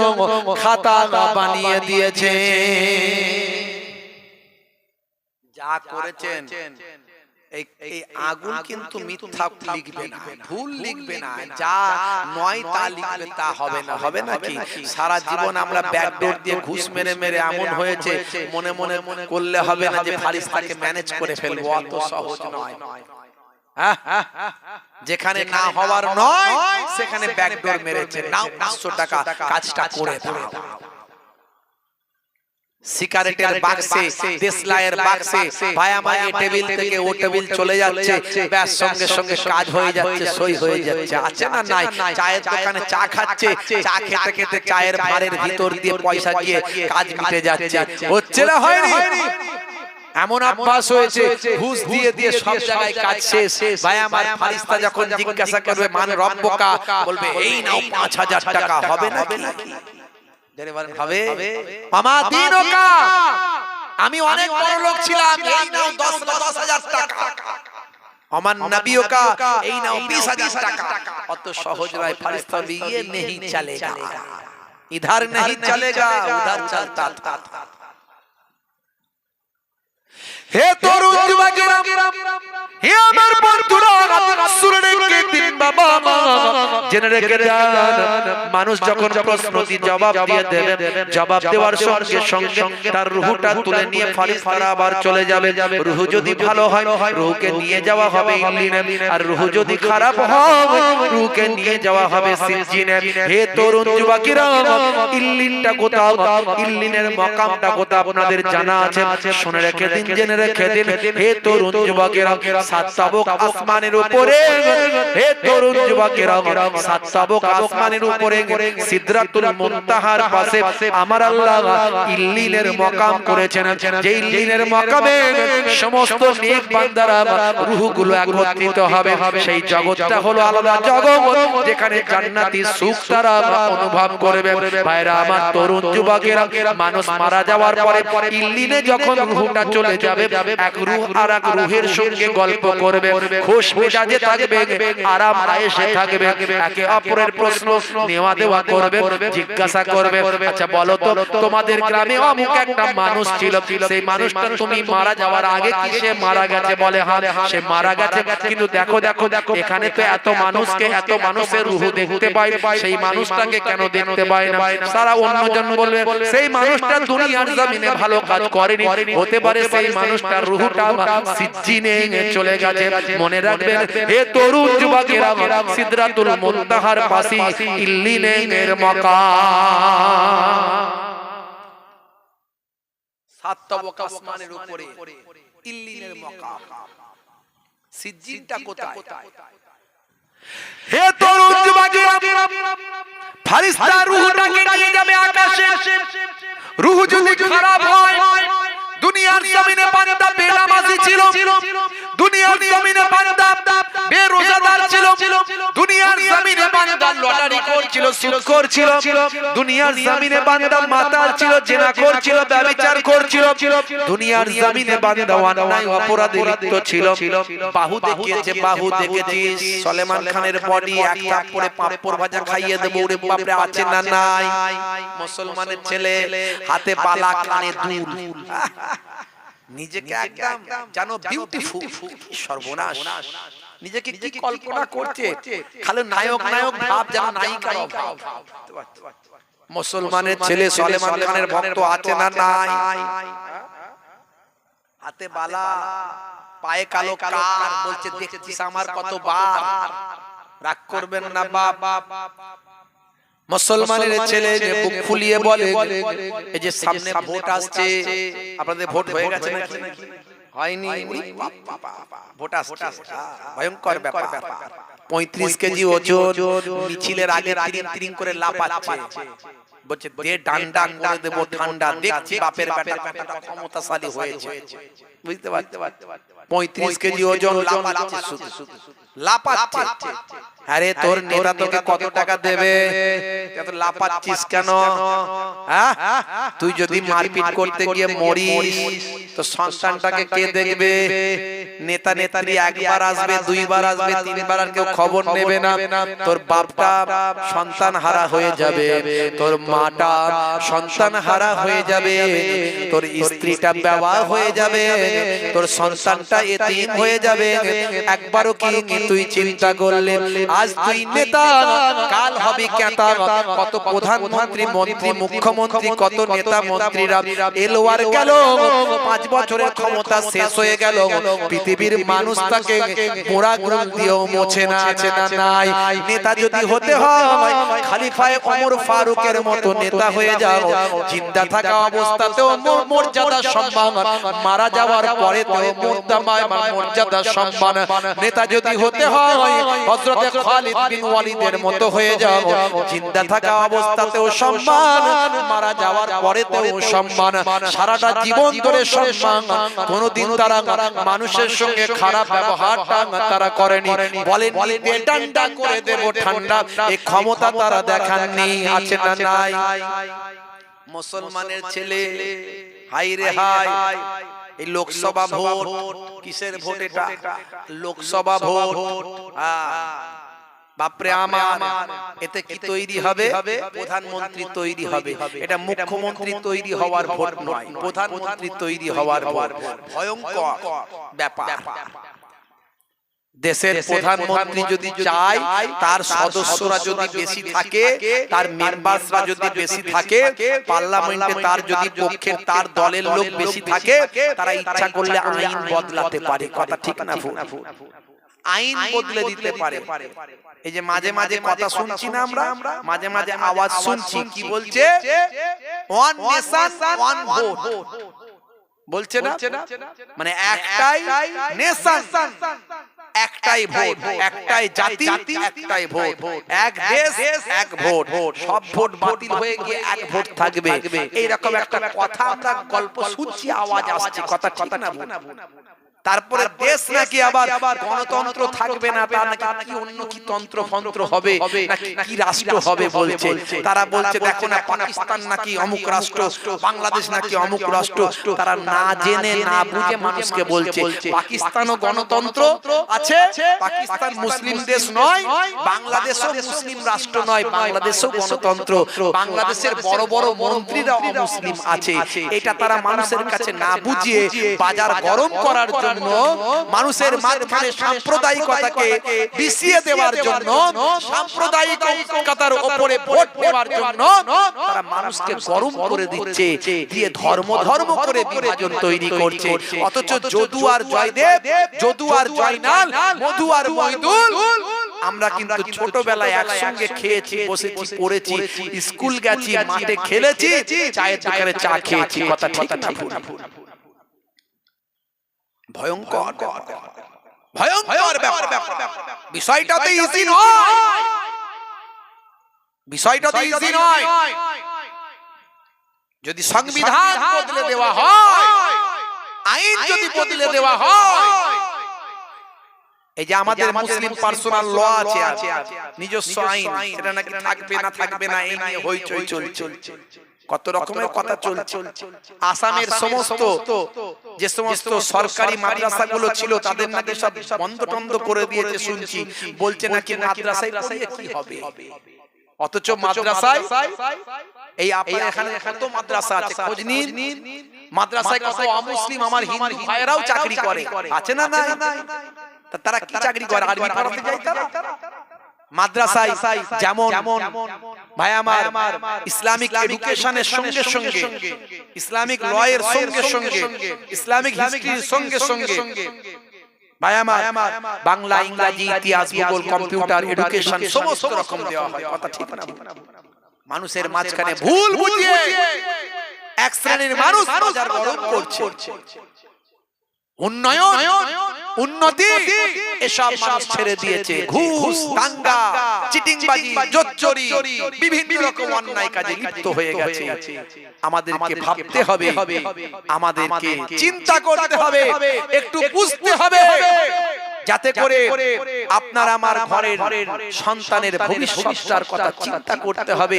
তারা কিভাবে বেঁচে থাকবে, কিভাবে টিকে থাকবে, তাদের এডুকেশন কেমন হবে, তাদের পড়াশোনা কেমন হবে, তারা কিভাবে জীবন যাপন করবে, তাদের উপর কত ঝড় ঝটিকা আসতে পারে, সেই ঝড় ঝটিকা যাতে না আসে, তার জন্য আপনাকে আমাকে চিন্তা করতে হবে।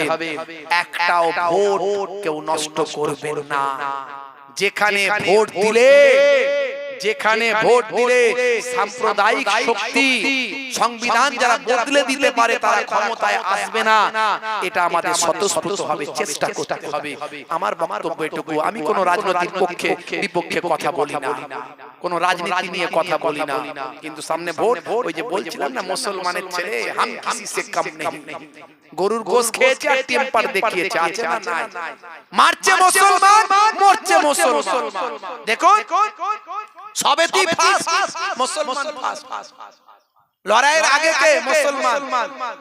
লড়াইয়ের শেষে কে? সেও মুসলমান। ময়দানে কে? মুসলমান। ভোট করাবে কে? মুসলমান। এই দলেরও মুসলমান, ওই দলেরও মুসলমান, সব দলের আসল জায়গায় মুসলমান। মারপিট, দাঙ্গা, হাঙ্গামা যেটা করলে হয় করে কোনো রকমে জিততে হবে। জেতার জন্য যা লাগবে আমার চাচারা করবে। আর ক্ষমতায় কারা বসছে? ক্ষমতায় কারা বসছে? ভালো করে তাকিয়ে দেখো। সারা ভারতবর্ষে রাষ্ট্রপতি, প্রধানমন্ত্রী, যত মুখ্যমন্ত্রী আছে, একটা মুসলমানের নাম আছে? আমরা তাহলে কেন মরতে যাব, কেন মারপিট করতে যাব? তোরাই লড়, তোরাই সবকিছু কর, আমরা পেছনে আছি। না, আমরা পেছনে নাই, আমরা সবসময় আগে আছি। কথা ঠিক না? বন্ধুরা আমার, তরুণ যুবকেরা আমার, আমি এখানে কোনো ধর্মীয় বিভাজন করছি না। আমার বক্তব্য আমার পিছিয়ে পড়া সম্প্রদায়ের কথা আমাকে বলতে হবে। আমার পিছিয়ে পড়া সম্প্রদায়, তাদের এগিয়ে নিয়ে যাওয়ার জন্য কেউ পাশে কেন দাঁড়ায়নি? কেউ তাদের জন্য কথা বলছে না? কেউ তাদের উন্নয়নের কথা কেন বলছে না? কেউ তাদের শিক্ষা দীক্ষার কথা কেন বলছে না? যে সামান্য বলে তাকে আমি বলবো ঠিক আছে, যে সামান্য বলে তাকে আমি বলবো ঠিক আছে। আমার আপনার ঘরে কটা মাস্টার ডিগ্রি আছে বলুন? কটা গ্র্যাজুয়েট আছে? কটা আইএস আইপিএস আছে? কটা ডব্লিউবিসিএস আছে? কটা আপনার গ্রামে এসডিও বিডিও পুলিশ অফিসার আছে? কটা ডাক্তার ইঞ্জিনিয়ার আছে? খুঁজুন তো দেখি। কেন নাই? কেন নাই? মুসলমানদের কি বুদ্ধি নাই, ব্রেন নাই, পড়াশোনা নাই? ঝাড়ুদারের চাকরিও পাবে না, কেরানিকের চাকরিও পাবে না। মুসলমানদের সেই ব্রেন থেকে আজকে মিসাইল তৈরি হয়েছে, পরমাণু বোমা তৈরি হয়েছে। এপিজে আব্দুল কালামের ব্রেন। আজ সে একজন কার সন্তান? সে ছিল একজন ইমাম সাহেবের সন্তান। ইমাম সাহেব ঘরের সন্তান হয়ে সারা পৃথিবীতে আলোড়ন সৃষ্টি করেছিল। ভারতের গর্ব, ভারতবর্ষের গর্ব, আমার দেশের গর্ব। I love my India, I love APJ Abdul Kalam. সে আবুল কালাম, আব্দুল কালাম, তিনি আজকে ভারতবর্ষের সম্মান পৃথিবীর দিকে পৌঁছে দিয়েছেন। তিনি তো একজন মুসলিম ঘরের সন্তান। আজকে সেই মুসলমানদের সম্পর্কে কটূক্তি করে বলা হয়। কি বলা হয়? কি বলা হয়? মাঝে মাঝে বলা হচ্ছে না, ঘুষপেটিয়া নাকি বলে, ঘুষপেটিয়া নাকি, হ্যাঁ হ্যাঁ, অনুপ্রবেশকারী। মুসলমানরা অনুপ্রবেশকারী নাকি? ছি ছি ছি ছি। বন্ধুরা আমার, আমাদের সাবধান হতে হবে। হে তরুণ যুবকেরা, হে আমার বন্ধুরা, শুনে রেখে দিন বাবা, জেনে রেখে দেন। হে মুসলমান, একটুখানি লক্ষ্য করুন বাবাজি আমার। তাহলে আপনার আমার ঈমানটাকে মজবুত করতে হবে। ঈমানটাকে মজবুত করলে আপনার আমার আমলটা ঠিকঠাক হবে। মারা যাওয়ার পরে আপনার রূহটাকে নিয়ে চলে যাওয়া হবে। বদকারদের রূহটা কি করা হবে? ভাই আমার, বদকারদের রূহটা কি করা হবে? শুনে রেখে দিন, জেনে রেখে দেন। আকাশে ফেরেশতা তুলে নেবে, আকাশে তুলে নিয়ে আকাশ থেকে কাছাড় মেরে সাত তাবক জমিনের নিচে পৌঁছে দেবে। সাত তাবক জমিনের নিচে চলে যাবে বাবা। সাত তাবক জমিনের নিচেতেই হলো সিজ্জিনের মাকাম। যে মাকামে গেলে রূহটা আযাবের মধ্যে থাকবে, জাহান্নামের আযাবটা সেখানে অনুভব করবে। অর্থাৎ রূহটা আযাবের মধ্যে নিমজ্জিত হয়ে যাবে। সাত তাবক জমিনের নিচে ভাই আমার সেই পাপী মানুষদের রূহের জায়গা। এখনো সময় আছে, নামাজটা পড়তে হবে। আজ থেকে তওবা করে ফিরে এসো। গুনাহ তো আমরা সবাই করে ফেলি, জেনে অজেনে, কিন্তু গুনাহগারদের মধ্যে তারা ভালো। ইয়া আইয়ুহাল্লাযীনা আমানু তুবু ইলাল্লাহি তাওবাতান নাসুহা।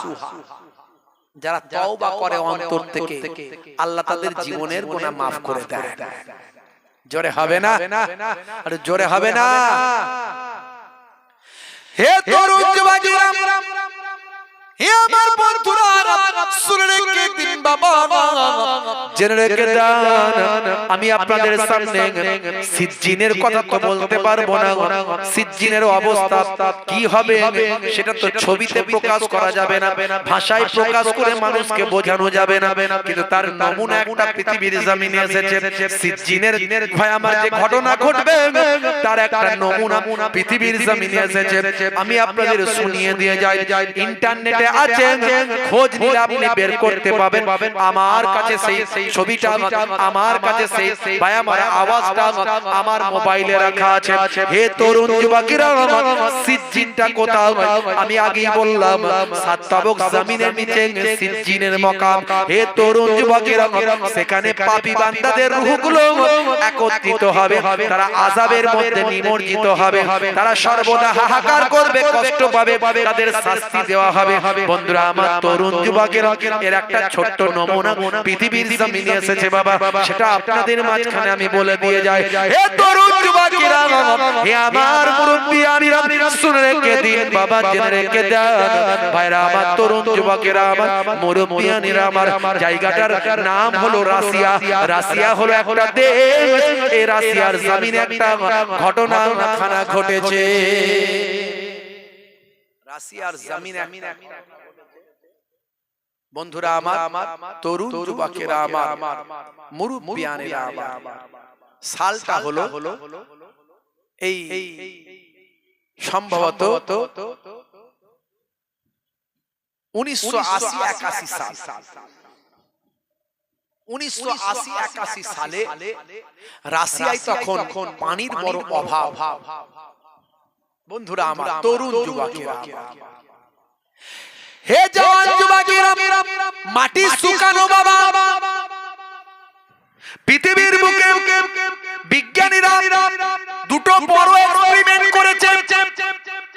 একটা হলো, হে তরুণ যুবকেরা, চাঁদে চন্দ্রযান পাঠিয়েছে। চাঁদের সবচেয়ে প্রথম তারা যান পাঠিয়েছে, এটা তাদের সবচেয়ে বড় এক্সপেরিমেন্ট ছিল বিজ্ঞানীদের। আর দ্বিতীয় যেটা সবচেয়ে বড় এক্সপেরিমেন্ট, সেটা হলো বাইরে আমার পৃথিবী তারা গবেষণা করে পৃথিবী এ প্রান্ত থেকে ও প্রান্তে তারা নিজেরা আবিষ্কার করতে চেয়েছে। এ প্রান্ত থেকে ও প্রান্তে কিছু একটা পাঠাবো, এই পাঠিয়ে তারা আবিষ্কার করতে চেয়েছে। এটা হলো দ্বিতীয় সবচেয়ে বড় এক্সপেরিমেন্ট, দ্বিতীয় সবচেয়ে বড় বিজ্ঞানীদের গবেষণা। যদিও এই গবেষণায় তারা সাকসেসফুল হতে পারে, কিন্তু কিছু তথ্য তারা আমাদের কাছে দিয়েছেন, পৃথিবীর মানুষের কাছে কিছু তথ্য তারা দিয়েছেন। এই তরুণ যুবকেরা শুনে রেখে দিন, জেনে রেখে দিন, বিজ্ঞানীরা আবিষ্কার করেছেন পৃথিবী হলো লম্বা। পৃথিবী লম্বা তো নাকি? একটু হ্যাঁ হুদান, ছোটবেলায় পড়েছেন তো বিজ্ঞানে, পৃথিবী লম্বা, তাই তো নাকি? কিছুই বলছে না। বাংলাদেশের লোকগুলো বিরাট স্পিরিট, একবার হুজুর শুধু বললেই হয়, ওরে বাপ রে বাপ, হুজুর যে জিকির করাচ্ছে আল্লাহ আল্লাহ, ওরা গাছে গাছে, ওরা দেখেন গাছ উঠে পড়ছে, মাঝে মাঝে হুজুরের মাইক ফাইক ধরে মাথার উপরে ডিগবাজি মারছে। কি জোশ রে, হ্যাঁ হুজুর মাঝে মাঝে জিকির করাচ্ছে, চোখ বন্ধ করে হুজুরের মাথার উপরে ডিগবাজি মারছে। কি জোশ, আমি অবাক হয়ে যাই। কি নাই বাংলাদেশ, বুঝতে পারছে? কত রকমের দল, কত রকমের মত, ভালো ভালো আলেম, ভালো ভালো বক্তা আছে, আবার ভণ্ড ভেজালে ভরপুর। তালা বাবা, ভরি বাবা, চেন বাবা, জিঞ্জিল বাবা। আবার সেদিন একটা বাবা দেখলাম ইন্টারনেটে, ন্যাংটো বাবা। বাবা আবার ন্যাংটো, পীর সাহেব আবার ন্যাংটো, বুঝতে পারছো? পীর সাহেব ন্যাংটো, শুনলে অবাক হয়ে যাবেন। বক্তা বলছে, বক্তা ওয়াজ করতে করতে বলছে, পীর সাহেব মজলিসে এলো ন্যাংটো অবস্থায়। সবাই তো কোনাকুনি করে ইদি করছে, হাসি হাসি ঠাট্টা করছে, মাথা নিচু করে নিচ্ছে। তখন পীর সাহেব বলছে, বক্তা ওয়াজ বন্ধ করে দিয়েছে। বক্তা মনে মনে করেছে পাগল ঢুকে গেছে মজলিসে, পাগল ঢুকে গেছে। এই কি হলো সর্বনাশ, এই ন্যাংটো মানুষ ঢুকে পড়েছে মজলিসে। আর লোকে হাসাহাসি করছে, মোটামুটি যারা জানে জানে। তখন ওই পীর সাহেব বলছে, তোমরা হাসছো, তোমরা হাসছো, আমাকে চেনো? পাশে তার ভক্তরা বলছে, এটা আমাদের পীর সাহেব, এটা আমাদের পীর সাহেব। বক্তা বলে, সর্বনাশ, এত রকমের পীর সাহেব দেখেছি, ন্যাংটো পীর সাহেব প্রথম দেখলাম। পীর সাহেব বলছে, মাওলানা তুমি হাসছো, তুমি বোঝো না, এটা আমার আলিফ। এটা কি আলিফ? আমি এই জন্য হাসছো তো। ছোটবেলায় বলেছেন না, আলিফ বা তা সা, আলিফ বে তে সে। আলিফ খালি বায়ের পেটে, বের পেটে, এক নুক্তা তায়ের পেটে, দু নুক্তা তের পেটে, দু নুক্তা সের পেটে, তিন নুক্তা, পড়েছেন না? বলছে এটা হলো আমার আলিফ। মাওলানা বলছে, তখন আমি চিন্তা করলাম কি যে বলি, চিন্তা করলাম, আমি বললাম, ঠিক আছে, তোমার যদি আলিফ হয় ওটা, তাহলে আলিফ খালি না নোক্তা ওয়ালা? আলিফ তো খালি, কিন্তু তোমার নখটা আমি কেটে তাহলে খালি করে দেবো, এই কাঁচি নিয়ে আয়। যেই বলেছে তখন বলে এই দাঁড়াও দাঁড়াও। মাওলানা বলল ওনাকে নিয়ে ঘরে বসাও, আলোচনা আছে। আলোচনা করে বোঝালো যে বাবু এইভাবে পীর সাহেবী বিক্রি হয় না। পীর ওলি আউলিয়া আল্লাহর দেওয়া নিয়ামত, বান্দা যখন আল্লাহর হয়ে যায় আল্লাহ তার হয়ে যান। জোরে বলে সুবহানাল্লাহ। মাল্লাহুল মাওলা ফালাহুল কুল, বান্দা যখন আল্লাহর হয়ে যায় কুল মাখলুকাত তার গোলাম হয়ে যায়। জোর করে কেউ হুজুর হতে পারে না, জোর করে কেউ পীর হতে পারে না। আল্লাহ কবুল করলে তবে হবে, মানুষের মনে মহাব্বত দিলে তবে মানুষ আমাকে মহাব্বত করবে। আমি জোর করে বলতে পারবো না এই আমি ছোট হুজুরের নাতি, পিননগর হুজুরের পোতা, আমাকে ভালোবাসো তোমরা। খেয়ে দে কাজ নাই, লোকে পালিয়ে যাবে মুখ ঘুরিয়ে। কথা ঠিক না ভুল? সেই ভালোবাসা অর্জন করতে গেলে তুমি আল্লাহর হয়ে যাও, কুল মাখলুকাত তোমার হয়ে যাবে। সেটা শুধু পীরের ঘরের নাতি পোতা নয়, আপনি একটা সাধারণ ফ্যামিলির লোক হলেও আপনার ঘরের সন্তানটাও একদিন পীর হতে পারে। কথা ঠিক না ভুল? একদিন ওলি হতে পারে। কথা ঠিক না ভুল? এর নাম ইসলাম। ইসলাম গণতন্ত্রে বিশ্বাস করে, রাজতন্ত্র ইসলামে নাই। পীরের ছেলেই পীর হবে, মাওলানার ছেলেই মাওলানা হবে, মুফতির ছেলেই মুফতি হবে, মাস্টারের ছেলেই মাস্টার হবে। কোথাও কোরআন হাদিসে লেখা আছে? আপনার ঘরের ছেলেটাও পীর হতে পারে, ওলি হতে পারে, যদি সে দরজায় সে পৌঁছাতে পারে। আবার নবীর ঘরের ছেলেও তো কেনান হয়ে গিয়েছিল। কথা ঠিক না ভুল? বন্ধুরা আমার, তবে হাক্কানি আলেম ওলামাদের সম্মান করতে হবে। আমি পীরের ঘরের সন্তান, আমার মনে যদি হিংসা থাকে, বিদ্বেষ থাকে, ইসলাম নিষেধ করেছে। আপনি মুফতি হন, মাওলানা হন, বড় আলেম হন, আপনার মনে যদি হিংসা থাকে, বিদ্বেষ থাকে, আপনার ইবাদত আমল কিছু কাজে লাগবে না। অহংকারীকে আল্লাহ পছন্দ করেন না। ইন্নাল্লাহা লা ইউহিব্বুল মুতাকাব্বিরিন। তাকাব্বুর অহংকারীকে পছন্দ করেন না। কথায় কথায় পেঁচিয়ে পেঁচিয়ে শুধু অহংকারী কথা আছে না নাই? দুটো কথা বলে, 10টা কথা বলে, 5টা কথা বলে, দুটো অহংকারী কথা তার মধ্যে বের করে দেয়। না না করবেন না। নিজেকে দেখিয়ে দিন আমি কিছু নয়, আমি গুনাহগার, আমি পাপী, আমি ছোট, আমি ক্ষুদ্র। আপনি নিজেকে তুচ্ছ বানিয়ে ফেলুন। আপনি হতে পারেন কোটিপতি, হতে পারেন বড় শক্তিশালী, হতে পারেন পাওয়ারফুল লোক, আপনি নিজেকে বিলিয়ে দিন। হে তরুণ যুবকেরা, কবি কবির ভাষায় বলেছেন কবিতার আকারে। আমি আপনাকে ব্যাখ্যাটা দিয়ে দিই। এক বিন্দু পানি আকাশ থেকে পড়ছে, কবি বলেন এটা কবিদের কল্পনা। একটা উদাহরণ দিতে গিয়ে তারা বুঝিয়ে দিয়েছেন। হে তরুণ যুবকেরা, হে আমার বন্ধুরা, শুনে রেখে দিন বাবা, এক বিন্দু পানি আকাশ থেকে পড়ছে। পানি যখন পড়ছে আল্লাহ তখন ফেলছেন, পানিটা পড়ছে মহাসমুদ্রের মাঝখানে। পানি তখন বলছে আল্লাহ গো, আমি তো এক বিন্দু পানি, তুমি আমাকে ফেলছো মহাসমুদ্রের মাঝখানে। আমি এক বিন্দু পানি, আমার কোনো মর্যাদা নাই। আমি এক বিন্দু পানি, আমার কোনো সম্মান নাই। তুমি আমাকে ফেলছো তো ফেলছো মহাসমুদ্রের মাঝখানে। মহাসমুদ্রের মাঝখানে আমার কোনো সম্মান নাই, ইজ্জত নাই। আল্লাহ বললেন হে এক বিন্দু পানি, তুমি তোমার ইজ্জতকে ধূলিসাৎ করেছো, তুমি নিজের আমিত্বকে মিটিয়ে দিয়েছো। তুমি কিছু নয় বলে নিজেকে যখন বলেছো, দেখো আমি আল্লাহ তোমার সম্মানটা কত বাড়িয়ে দিই। এক বিন্দু পানিকে আমার আল্লাহ সম্মান দেওয়ার জন্য সমুদ্রকে নির্দেশ করলেন, হে সমুদ্র তুমি শাক হয়ে যাও, হে সমুদ্র তুমি ফেটে যাও, হে সমুদ্রের পর হে সমুদ্র তুমি জমিন পর্যন্ত ফেটে যাও। জমিনের তলায় এক বিন্দু পানিকে যেতে দাও। এক বিন্দু পানি সমুদ্র ভেদ করে জমিনের তলা পর্যন্ত যেতে লাগলো।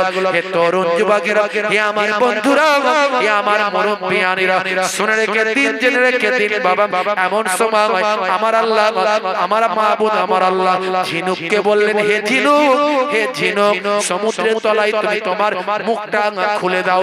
এক বিন্দু পানিকে বললেন যাও ঝিনুকের পেটে গিয়ে আশ্রয় নাও। আমার আল্লাহ সেই ঝিনুকের মুখটাকে বন্ধ করিয়ে দিলেন। এক বিন্দু পানি থেকে আমার আল্লাহ মতি তৈরি করলেন। সেই মতিটা একদিন রাজার রাজমুকুটে স্থান পেল। কবি কবির ভাষায়, কবির কল্পনায় বোঝাতে চাইলেন তুমি তোমার আমিত্ব মিটিয়ে যাও, তুমি তোমার আমিত্ব মিটিয়ে দাও। আমি কিছু নয়। আপনি কোটিপতি হতে পারেন, ব্যবসায়ী হতে পারেন, আলেম হতে পারেন, মুফতি হতে পারেন, হুজুর হতে পারেন, পীর সাহেব হতে পারেন, পীরের নাতি পোতা ছেলে হতে পারেন, বড় আলেম হতে পারে, মুফতি হতে পারে, হাজী গাজী হতে পারেন, কিন্তু কিছু নয় বলুন, আল্লাহ খুশি হয়ে যাবে। সকলের সামনে নিজেকে আজিজি ইনকিসারি করুন, হম্বিতম্বি অহংকার, আমি বিরাট কিছু, না না করবে। বন্ধুরা আমার, তরুণ যুবকেরা আমার, হে আমার মুরব্বিয়ানিরা, শুনে রেখে দিন বাবা, জেনে রেখে যান হে মুসলমান, যে কথা বলছিলাম বাবা, তাহলে যদি আপনি আল্লাহ ওয়ালা মানুষ হয়ে যান, আপনার রূহটাকে আল্লাহ ইল্লিনে পৌঁছে দেবেন। আর যদি আপনি আল্লাহ না করুন, আমরা যদি পাপী হয়ে যাই, যে বান্দা পাপী হবে, আল্লাহ তার রূহটাকে সিজ্জিন পর্যন্ত পৌঁছে দেবেন। বিজ্ঞানীরা এক্সপেরিমেন্ট করেছে, হে তরুণ যুবকেরা, বিজ্ঞানীরা গবেষণা করেছে। বন্ধুরা আমার, তরুণ যুবকেরা আমার, বিভিন্ন বিজ্ঞানীরা গবেষণা করতে গিয়ে আল্লাহ কোরআনের সঙ্গে তাদের গবেষণাটা মিলে গিয়েছে। কোরআনের গবেষণা মিলে গেছে। আমি এই উদাহরণ তো অনেক দিয়েছি, ইন্টারনেটে অনেক আছে। আমি বলেছি 1450 বছর আগে আল্লাহর কোরআন যা বলেছে, রাসূলের হাদিস যা বলেছে, আজকের যুগে বিজ্ঞান আর বাস্তবতায় মিলে গেছে। এর আগে বলেছি না আমি, ডান দিকে কাত হয়ে ঘুমানো সুন্নত, বিজ্ঞান বলছে বাম দিকে হার্ট থাকে, হার্টের কাজ ব্লাড সার্কুলেশন করা। ব্লাড সার্কুলেশন যদি বন্ধ হয়ে যায়, হার্ট অ্যাটাক করতে পারে, প্যারালাইজড হতে পারে। তাহলে নবী শেখালেন ডান দিকে কাত হয়ে শো। 70-80 কেজি 90 কেজি প্রেসারটা হার্টে পড়বে না, মানুষ অভ্যাসের দাস। আপনি ডান দিকে কাত হয়ে ঘুমানো অভ্যাস করলে অটোমেটিক আপনাকে আর ইচ্ছাকৃত হবে না, অনিচ্ছাকৃত আপনি ডান দিকে কাত হয়ে ঘুমাতে পারবেন। এর আগে বলেছি, চেটে পুচে খাবার কথা বলেছি, পরিমিত খাবার খাবেন, চেটে পুচে খাবেন, ছড়াবেন না, নষ্ট করবেন না, খাবার কম নিন, নষ্ট করবেন না। একদিকে যেমন নষ্ট না করলে পৃথিবীর ভুকা মানুষরা খেতে পাবে, পৃথিবীতে এখনো কোটি কোটি মানুষ অনাহারে অর্ধাহারে খাদ্যের অভাবে ভুকে, অপুষ্টিতে ভুকে। তাহলে আপনি সমাজের অর্থ বাঁচালেন, খাদ্য বাঁচালেন, এই পৃথিবীর খাদ্যকে আপনি বাঁচালেন, বাঁচিয়ে একটা ভালো কাজ করলেন। পৃথিবীর মানুষ আপনাকে ভালো বলবে, কে কি ভালো বললো দেখার দরকার নাই, আল্লাহ বলবে ভালো। নবী সুন্নত মানলেন, আর অল্প পরিমিত খাবার খেলে চেটে পুচে খাবেন। চেটে পুচে খাওয়া নবীর সুন্নত। বিজ্ঞানীরা বলছে মুখ থেকে এক ধরনের লালা নিঃসৃত হয়, যে লালাটা আপনার স্বাস্থ্যের জন্য, আপনার হজমের জন্য উপকার হয়ে যায়। সব মিলে আমি অনেক বলেছি, এখন আমি বেশি বলতে পারবো না, অনেক একটা একটা করে বলেছি। ইন্টারনেটে গিয়ে দেখুন হাজার হাজার ওয়াজ বক্তব্য, 20-25 হাজার বক্তব্য, একটা দুটো নয়। আমি বলেছি এরকম অসংখ্য বের করার চেষ্টা করি। হে তরুণ যুবকেরা, হে আমার বন্ধুরা, 1450 বছর আগে আল্লাহ কোরআন মাজিদের মধ্যে বললেন, সমুদ্রের তলায়, সমুদ্রের গভীরে আছে অন্ধকার, সমুদ্রের গভীরে আছে অন্ধকার। এটা 1450 বছর আগে আল্লাহর কোরআন বলেছে। হে তরুণ যুবকেরা, আজকের সায়েন্স বিজ্ঞানীরা গবেষণা করছে, তারা গবেষণা করে বলে সমুদ্রে কিছু কম বেশি ভাইরা আমার 100 মিটার নিচে থেকে অন্ধকার সূচনা তৈরি হচ্ছে। যত নিচে যাবে তত গভীর অন্ধকার সমুদ্রকে ছেয়ে আছে। আচ্ছা বলুন তো দেখি, কোরআন মাজিদ যখন নাজিল হয়েছিল তখন কি কেউ সমুদ্রের তলায় গিয়ে গবেষণা করতে পেরেছিল? কোনো মেরিন সায়েন্টিস্ট কি তখন ছিল? না না, সে যন্ত্রপাতি তখন ছিল না। কোরআন মাজিদ আরবের বুকে অবতীর্ণ হয়েছে, বেদুইনদের মধ্যে এসেছে, যাযাবরদের মধ্যে এসেছে। তারা পশু পালন জানতো, সমুদ্রের তলায় যাবার তাদের কোনো ক্ষমতা ছিল না। অথচ সেই সময় মানুষ জানতো না সমুদ্রের তলাতে গভীরে অন্ধকার থাকে। অথচ আমার আল্লাহ কোরআন মাজিদে লিপিবদ্ধ করেছে। হে তরুণ যুবকেরা, ওয়াল জিবালা আওতাদা, আল্লাহ কোরআন মাজিদে বলেছে পাহাড়গুলোকে আমি পেরেকের মতো ঘিরে দিয়েছি। ওয়াল জিবালা আওতাদা, পাহাড়গুলোকে আমি পেরেকের মতো ঘিরে দিয়েছি। আজকের সায়েন্স গবেষণা করে বলছে, হে তরুণ যুবকেরা, যে পাহাড়গুলো পৃথিবীর উপরে আমরা দেখতে পাই, যতটা উঁচুতে দেখতে পাই তার 90 ভাগ জমিনের নিচেতে পাওয়া যাবে। আমার আল্লাহ 1450 বছর আগে আল্লাহর কোরআনে যা বললেন, আজকের বিজ্ঞানীদের গবেষণায় মিলে গেল। কত বলবো, কত উদাহরণ ধরবো, অনেক আছে। আমার আল্লাহ জানিয়ে দিয়েছেন জাহান্নামীরা জাহান্নামে কষ্ট পাবে, সিজ্জিনের জমিনে সিজ্জিনের মকামে গিয়ে রূহগুলো আযাবের মধ্যে থাকবে, তারা শাস্তি ভোগ করবে, তারা চিৎকার করবে, চেঁচামেচি করবে। হে তরুণ যুবকেরা, হে আমার বন্ধুরা, শুনে রেখে দিন বাবা, জেনে রেখে দেন হে মুসলমান, বিজ্ঞানীদের সবচেয়ে বড় একটা এক্সপেরিমেন্ট, সেটা হলো তারা পৃথিবীর ভিতরে তারা এক দিক থেকে ঢুকবে আর এক দিক থেকে বেরোবে, এটাই তারা গবেষণা করে বের করবে, এটাই হলো তাদের সর্ববৃহৎ দ্বিতীয় তাদের এক্সপেরিমেন্ট গবেষণা। তাহলে পৃথিবী লম্বা না গোল? জোরে বলে। ছেলেরা যারা পড়াশোনা করেছে তারা তো জানে রে বাবু, পৃথিবী লম্বা না গোল? গোল। আমি প্রথম বলেছিলাম কি লম্বা, তাই তো নাই? দেখছিলাম আপনারা কি বলেন, আপনারা ওই গোল বলেন হুজুর, তাই লম্বা বলেন কথা ঠিক না? যা হুজুর বলবে তাই, হুজুরের দল হলে তো হবে না, কথা ঠিক না? হুজুরকে সম্মান দেবেন, আলেমদের সম্মান করতে হবে।